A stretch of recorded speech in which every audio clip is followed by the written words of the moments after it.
Assalamualaikum warahmatullahi wabarakatuh. Oke guys, kembali lagi ketemu sama gua Nanda WK. Dan terima kasih buat teman-teman yang udah nge-like, subscribe, dan terus pantengin channel gua. Di video kali ini gua bakal ngelanjutin pembahasan mengenai belajar Java, yang berarti kita sudah memasuki belajar Java keempat. Dan sekarang kita akan membahas mengenai operasi percabangan di Java. Sama seperti bahasa pemrograman yang lainnya, di Java sendiri operasi percabangan itu dibagi menjadi dua. Yang pertama if else dan switch case. Nah, perbedaannya dari if else dan switch case ini secara umum ya, if else ini terjadi sebuah transaksi nilai benar atau salah, sedangkan di switch case itu nggak terjadi transaksi nilai. Dan biasanya switch case itu dipakai untuk menu, sedangkan if else untuk menentukan sebuah kondisi gitu. Nah, yang dimaksud dengan operasi percabangan itu seperti apa sih? Jadi operasi percabangan itu kondisi di mana sebuah program itu memiliki dua pilihan dan program harus memilih pilihan pertama atau pilihan kedua. Contoh penggambarannya kayak gini nih, walaupun gambar gue jelek jadi maklumin ya.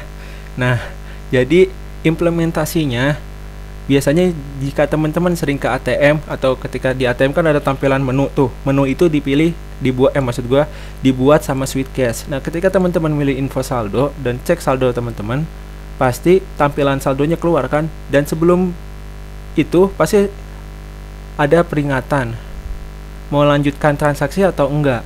Nah, implementasi program percabangan itu seperti di ATM itu.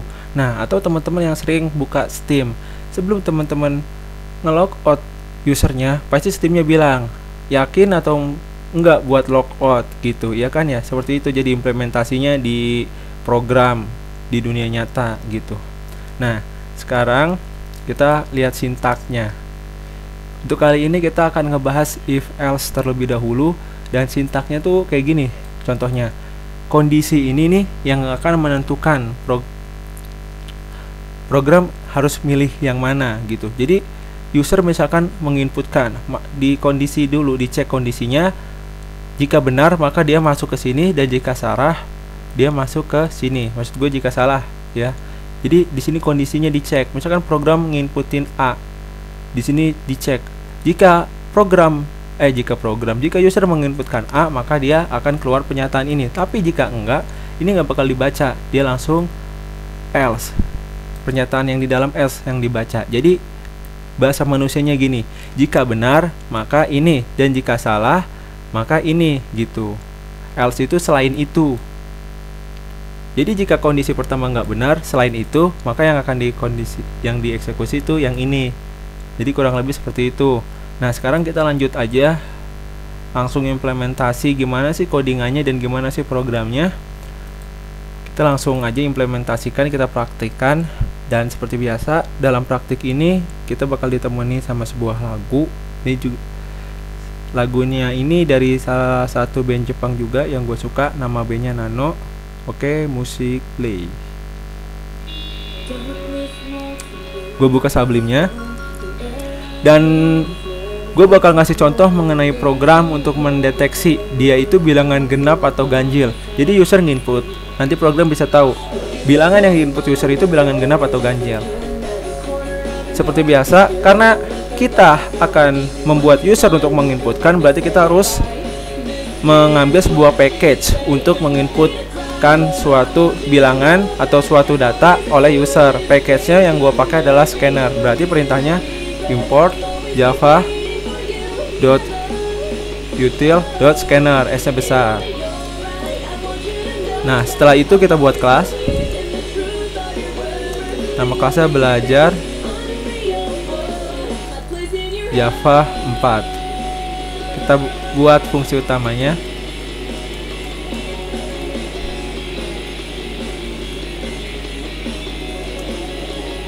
Nah, kayak gini. Nah, sekarang karena kita akan menginputkan sebuah data, berarti kita butuh sebuah memori. Memori adalah variabel. Variabel butuh dideklarasikan. Karena kita akan membuat sebuah program untuk menentukan bilangan genap atau ganjil, berarti data yang kita inputkan adalah angka. Berarti deklarasinya adalah integer. Ya kan, coba datanya harus integer. Berarti integer data. Udah gini kan ya. Nah, sekarang kita mau ngasih tahu sama user, suruh nginputin dia programnya apa gitu. Programnya, datanya, suruh ngikutin data dia. Sistem, oh, salah, kurang M. Sistem out print, masukkan data. Nah, sekarang kita buat inputannya. Berarti di sini data sama dengan lupa gua. Di sini nih, kita ngasih tahu kepada program dulu. Program scanner tuh udah bisa dimulai di sini. Berarti scanner, scan, new scanner, system in, data scan dot next, integer i-nya besar ya, titik koma. Nah, kita pakai program if-nya di sini. Jadi di sini if kondisinya jika bilangan genap atau jika bilangan ganjil, maka begini nantinya. Jadi di sini kondisinya kita tulis kayak gimana kalau untuk seperti itu?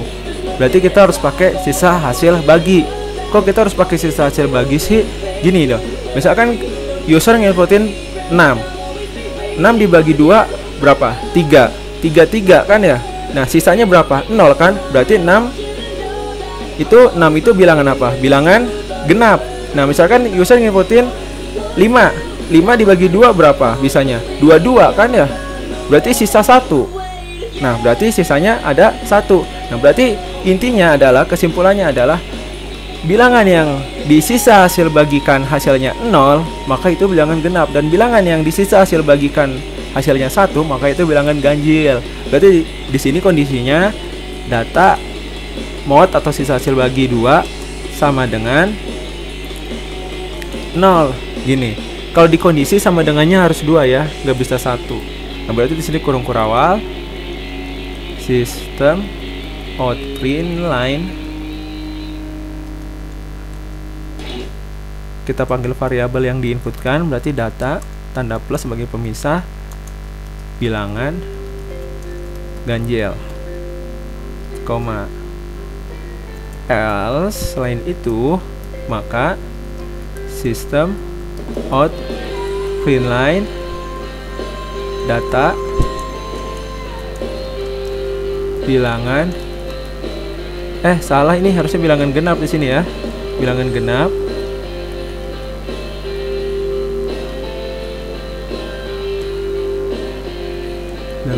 ini bilangan ganjil. Enter. Udah, programnya sederhana, cuma kayak gini.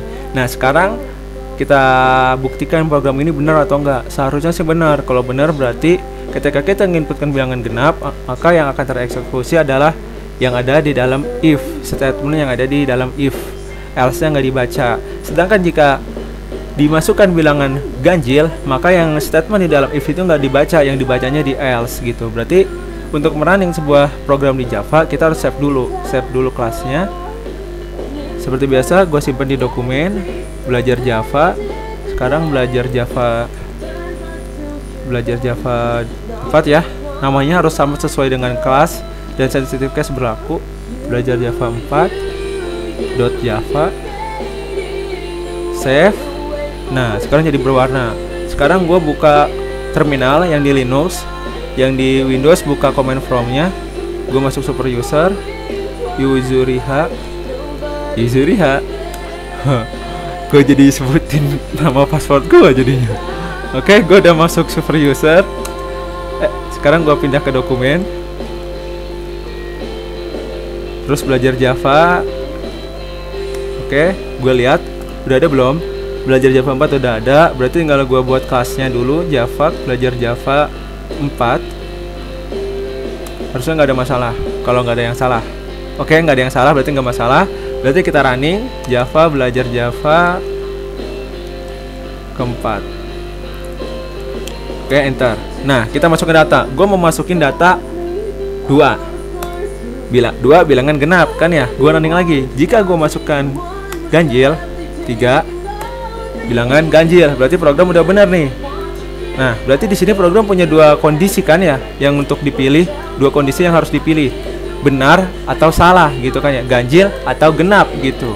Jadi intinya gitu, operasi percabangan adalah operasi yang dimana program itu memiliki 2 pilihan, dan 2 pilihan itu harus dipilih salah satunya, seperti itu. Nah, jadi cukup sekian aja pembahasan kita mengenai operasi percabangan untuk if else dalam bahasa Java. Untuk video selanjutnya, gua sebelum melanjutkan ke switch sama catch, gua bakal bahas mengenai if else lagi, cuma versi bersarangnya. Versi bersarang itu kayak gimana sih? Nanti lu lihat aja di video selanjutnya. Pantengin terus channel gua dan jangan lupa subscribe dan like-nya. Oke, sekian dari gua. Dadah.